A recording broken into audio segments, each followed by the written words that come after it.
ঋতু দেখতেছে তো, দেখুক দেখুক, সমস্যা নাই। স্যার, সালমান ঋতুর খাতা কপি করছে। সালমান, তুমি ওরটা কপি করতেছো? কই না তো স্যার, এসব অ্যান্সার তো আমার মুখস্থ। ও মা, তাই? ডাটাবেসের সবকিছু তোমার মুখস্থ? জি স্যার। দেখি তো খাতা। এ তো দেখি word to word same, word to word copy. হাজলামি চলছে? না স্যার, ওই একটু দেখছিলাম জাস্ট, আর দেখবো না স্যার। দেখো সালমান, এক্ষুনি বের হয়ে যাও। স্যার, আমার মতো একটা স্টুডেন্ট যদি পাস করে আপনার কি কোনো ক্ষতি আছে বলেন? তুমি বেশি কথা বলতেছো কেন? এক্ষুনি বের হয়ে যাও। কি ভাবছো তুমি আমার অনেক বড় ক্ষতি করতে পেরেছো? এসব এক্সামে আমার কিছু যায় আসে, তাই মনে করো না আজ আমি কষ্ট পাবো, কারণ আজ চোখের জল ঝরবে তোমার। Just wait and watch, huh? Hello sir. G sir. Okay sir. হ্যাঁ স্যার, স্যার আমার খাতা। অ্যাকাউন্টসে গিয়ে টাকাটা দিয়ে আস। স্যার, স্যার আমার তো 100% স্কলারশিপ আছে। আজ থেকে নেই, অ্যাকাউন্টসে গিয়ে 45,000 টাকা দিয়ে ক্লিয়ারেন্স নিয়ে আসো।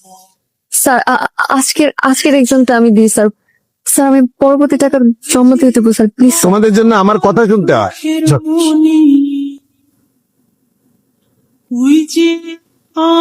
কি বলেছিলাম তো, আজকে চোখের জল ঝরবে তোমার।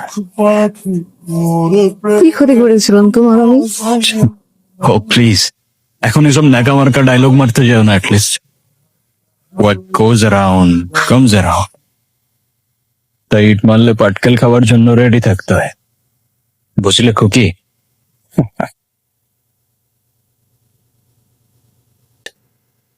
ওর জন্য আমার।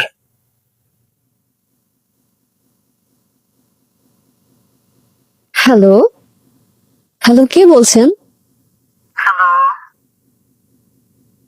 রং নাম্বার নাকি? সাইবা, আমি আমি কে? আমি সালমান। এতদিন পর ওর আমার সাথে কথা বলার ইচ্ছা হচ্ছে না, না হওয়াটাও স্বাভাবিক। হয়তো আমার জন্য ওর জীবনে এমন ক্ষতি হয়েছিল যেটা এত বছরে ও কাটিয়ে উঠতে পারেনি। সেদিন আমি বুঝিনি আমি ওর কত বড় ক্ষতি করেছিলাম, আর যখন বুঝলাম ততক্ষণে ওর সিচুয়েশন গুলো অনেকটাই বিগড়ে গিয়েছিল। আর লেখাপড়া করে কি হবে? এত কষ্ট করে স্কলারশিপটা ম্যানেজ করে দিলাম, ওটাও চলে গেল। আমার কপালে বিত।